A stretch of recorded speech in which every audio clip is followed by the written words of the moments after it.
Jika menelusuri kawasan kota tua, anak Jakarta seperti kembali diingatkan akan sejarah Jakarta tempo dulu, di mana bangunan tua ini menjadi saksi cikal bakal kota Jakarta.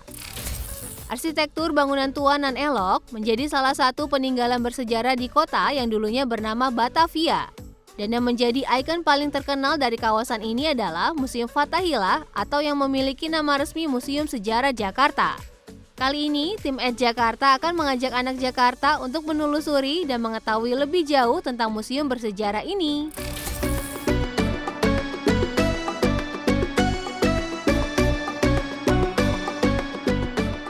Museum Sejarah Jakarta terletak di Jalan Taman Fathahillah nomor 1 Jakarta Pusat. Bangunan besar berwarna putih ini dibangun dengan gaya arsitektur khas Eropa yang awal berdirinya merupakan Balai Kota Batavia atau yang dalam bahasa Belanda Stadhuis van Batavia. Dahulu kawasan ini ramai dengan berbagai aktivitas pemerintahan seperti administrasi, pengadilan hingga rumah tahanan. Bangunan yang didirikan tahun 1707 sampai 1710 ini pernah beberapa kali mengalami peralihan fungsi. Pada tahun 1925 sampai dengan 1942, gedung ini digunakan sebagai kantor Provinsi Jawa Barat, lalu di tahun berikutnya sampai dengan tahun 1945 digunakan sebagai pengumpulan logistik markas Dai Nippon. Serta tahun 1945 sampai dengan 1963 digunakan sebagai kantor Gubernur Jawa Barat hingga akhirnya pada tahun 1968 diserahkan kepada pemerintah DKI Jakarta, kemudian diperbaiki dan digunakan sebagai Museum Sejarah Jakarta yang diresmikan oleh Ali Sadikin pada tanggal 30 Maret 1974. Museum dengan nama populer Museum Fathahillah ini menyimpan 23.500 koleksi barang bersejarah, baik dalam bentuk asli maupun replika. Koleksi ini berasal dari Museum Jakarta Lama atau Oud Batavia Museum yang sebelumnya terletak di Jalan Pintu Besar Utara nomor 27 yang saat ini beralih fungsi menjadi Museum Wayang.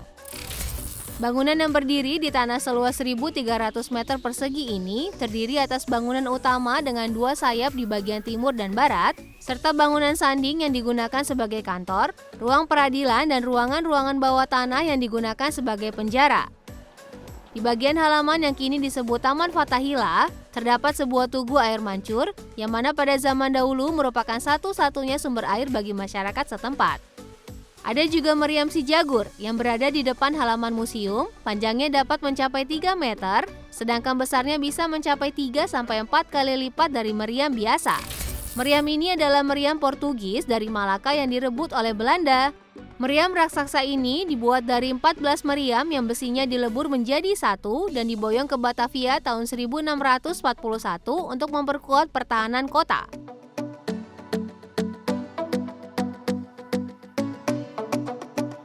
Sekarang kita mulai menyusuri bagian dalam museum yuk anak Jakarta. Terdapat banyak sekali koleksi mulai dari masa prasejarah, masa klasik, masa keislaman, dan masa kolonial atau penjajahan. Semua koleksi berjajar rapi lengkap dengan penjelasannya yang terpampang di sepanjang dinding. Di tengah pekarang di dalam museum terdapat patung Dewa Hermes. Menurut mitologi Yunani, patung ini merupakan dewa keberuntungan dan perlindungan bagi kaum pedagang. Patung yang memiliki berat 120 kg dan tinggi 2 meter ini awalnya diletakkan di kawasan Harmoni Jakarta Pusat sebagai simbol gerbang masuk kekuasaan Belanda. Namun sejak tahun 1999, patung ini dipindahkan ke Museum Sejarah Jakarta. Pemindahan ini dilakukan agar patung lebih mudah dirawat. Berikutnya kita menuju ke penjara bawah tanah. Di dalam ruangan berbentuk setengah lingkaran inilah, para tahanan pada zaman kolonial menunggu putusan akhir hukuman dari Dewan Pengadilan Belanda. Sekarang kita melihat bagian atas museum ya anak Jakarta. Pada bagian tengah terdapat ruang sidang yang digunakan untuk menentukan hasil putusan hukuman untuk para tahanan. Hal unik yang terlihat di ruang sidang ini adalah banyak sekali perabotan kayu antik yang terbuat dari kayu jati asli. Meski tua, namun masih tampak kuat dan tidak keropos oleh rayap. Ada pula lemari arsip dengan ornamen dan ukiran yang sangat indah, bergaya Renaissance dan dibuat di Batavia pada tahun 1747. Di samping kanan terdapat patung Dewa Kebenaran dan samping kiri Dewa Keadilan yang merupakan simbol agar keputusan dapat adil dan benar. Ada ruang pameran lain di museum ini yang terbilang baru loh anak Jakarta. yaitu Kamar Diponegoro, yang diresmikan pertama kali oleh Gubernur DKI Jakarta Anies Baswedan pada 2 April 2019. Kamar Diponegoro merupakan sebuah ruangan yang digunakan oleh Pangeran Harya Dipanegara atau yang lebih dikenal dengan nama Pangeran Diponegoro saat diasingkan selama 26 hari di Batavia sebelum dibawa ke Makassar.